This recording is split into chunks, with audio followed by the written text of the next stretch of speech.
जो लोग उस फैक्ट्री में जाते हैं वो लोग कभी वापस नहीं आते। अगर अब तीनों खतरे में पड़ जाए तो हमारी गांव की ही बदनामी होगी।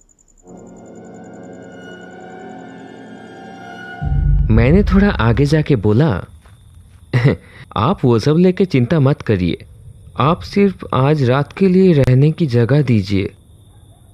आओ अंदर आ जाओ, आओ। रतन का भाड़ा चुका के हम लोग भी उनके पीछे पीछे घर के अंदर आ गए। उस बिल्डिंग से थोड़ी ही दूर में एक छोटा सा रूम है। हम लोग समझ गए कि आज रात को यहीं रुकना पड़ेगा। हे गाइस, वीडियो में आगे बढ़ने से पहले मैं अपना एक सीक्रेट शेयर करना चाहता हूँ। जैसे कि आपको पता है, मुझे हॉरर स्टोरीज का क्रेज है और एक दिन पैरानॉर्मल स्टोरीज एक्सप्लोर करते वक्त द इंडियन पैरानॉर्मल पॉडकास्ट मिला।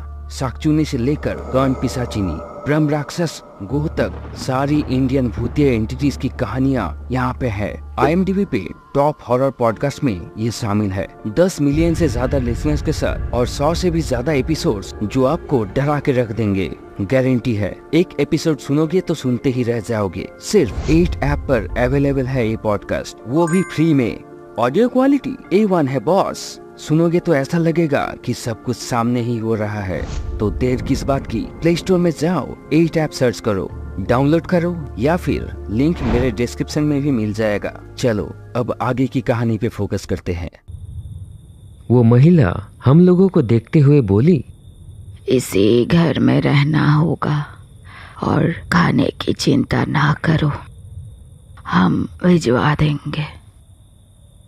उन्होंने लालटेन नीचे रखते हुए किसी को पुकारा, हाबू, अरे ओ हाबू, घर पर तीनों मेहमान आए हैं, बहू को बोलो पकवान बनाए।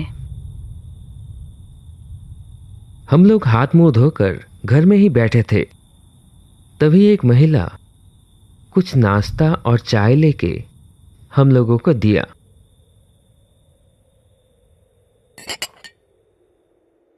खाना खाने के बाद जब हम लोग उठे तब आसमान में हल्की सी चांद नजर आ रही है।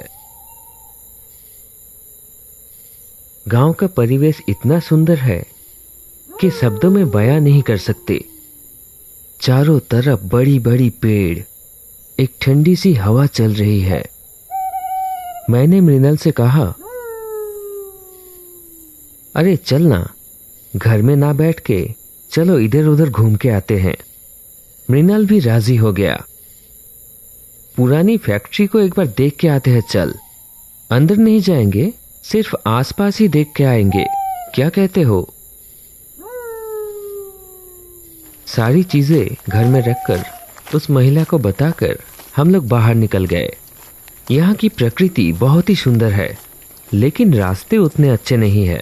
अंधेरे में धीरे धीरे हम लोग आगे बढ़ने लगे। पॉकेट में टॉर्च था, लेकिन लगातार टॉर्च को ऑन नहीं रखा जा सकता। धीरे धीरे हम लोग पहुंच गए उस पुरानी फैक्ट्री के सामने। चारों तरफ पेड़ और झाड़ियां। टॉर्च की रोशनी से अंदर का कुछ भी समझ में नहीं आया। सांप बिच्छू के डर से हम लोग अंदर जाने के लिए साहस नहीं जुटा पाए। इस जगह का एक खिंचाव महसूस हो रहा था। अंदर जाने को मन तो कर रहा है, लेकिन डर भी लग रहा है। हम लोग जब आ रहे थे तब आसपास के घर से थोड़ी बहुत रोशनी आ रही थी, लेकिन यहाँ तो थोड़ी सी भी रोशनी नहीं दिख रही।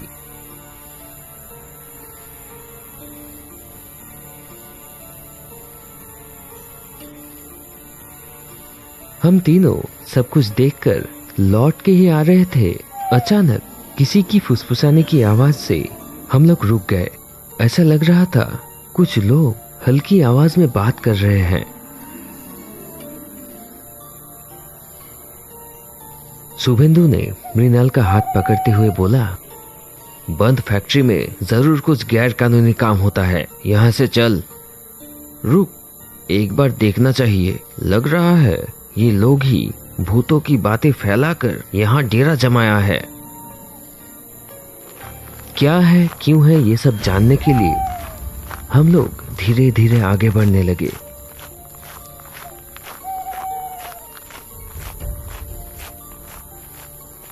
एक बंद दरवाजे के पीछे से ये आवाज आ रही थी। दरवाजे को देख के लग रहा था कि बहुत साल पहले यहाँ जो आग लगी थी उसमें ये दरवाजा भी जला था। बंद दरवाजे के पीछे से फुसफुसाने की आवाज हम लोगों ने फिर से सुनी। हम तीनों वहां चुपचाप खड़े थे। क्या बात हो रही है ये समझ में नहीं आ रहा है। अचानक उस बंद दरवाजे में एक हल्की सी आवाज हुई। मुझसे रहा नहीं जा रहा था। मैंने दरवाजे का कुंडी पकड़ के खींचा तो अचानक वो दरवाजा आंखों के सामने टूट के गिर गई। हम लोग थोड़ा पीछे हट गए थे। एक जली हुई गंध आने लगी। इतने साल पहले की बात है, अब तक वो गंध कैसे रहेगा। बहुत कोशिश करने के बाद भी टॉर्च नहीं जला। अंदर से जैसे किसी ने कहा, थोड़ी सी हवा देंगे बाबूजी। क्या? हम तीनों एक साथ बोल उठे, थोड़ी सी हवा देंगे बाबूजी, थोड़ी सी हवा। हमारे चारों तरफ से ये आवाज गूंजने लगी। इधर उधर से आवाज आने लगी थी।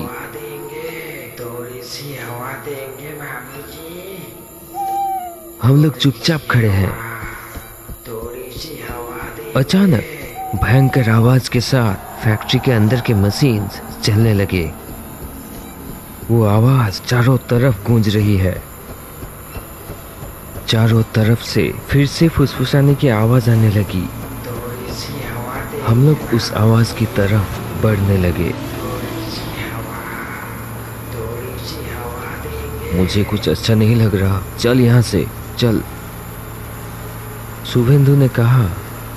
लेकिन फिर भी हम लोग आगे बढ़ने लगे। हम लोग थोड़ी देर जाकर रुक गए। मशीन्स की आवाज और तेज हो गई। अब हम लोगों ने देखा कि अंधेरे फैक्ट्री के अंदर से बहुत सारे लोग निकल रहे हैं। उन लोगों के हाथ में कुछ है। हम लोग धीरे धीरे पीछे हटने लगे। उन लोगों के हाथ में उनका ही सर है। बिना सिर वाले वो लोग हमारी तरफ ही आ रहे हैं और एक ही बात बोल रहे हैं, थोड़ी सी हवा देंगे बाबूजी, थोड़ी सी हवा देंगे बाबूजी, थोड़ी सी हवा। फैक्ट्री के अंदर से चिल्लाने की आवाज आ रही है। बिना सिर के वो लोग हमारी तरफ बढ़ने लगे। नीलाय, मृणाल, भाग। हम लोग वहां से भागने लगे।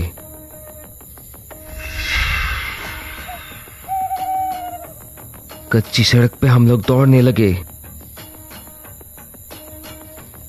वो पिशाच भी हम लोगों के पीछे पीछे दौड़ने लगे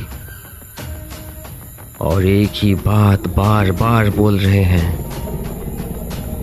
थोड़ी सी हवा देंगे बाबूजी, थोड़ी सी हवा, थोड़ी सी हवा देंगे। बिना सिर वाले वो पिशाच जैसे हवा में तैर रहे हैं। हम लोग तेजी से भागने लगे। किसी के साथ जोरदार टक्कर हुई और हम लोग जमीन पे गिर गए।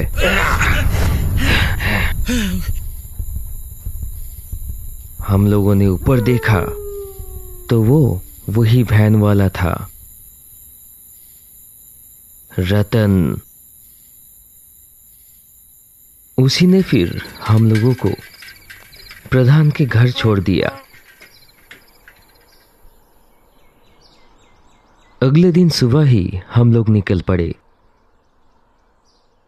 और कभी भी हम लोग उस फैक्ट्री में जाने का साहस नहीं जुटा पाए। वो अतृप्त आत्माएं अब भी उसी भूतिया फैक्ट्री में अटके पड़े हैं। कोई नहीं जानता कि उनकी मुक्ति कब होगी।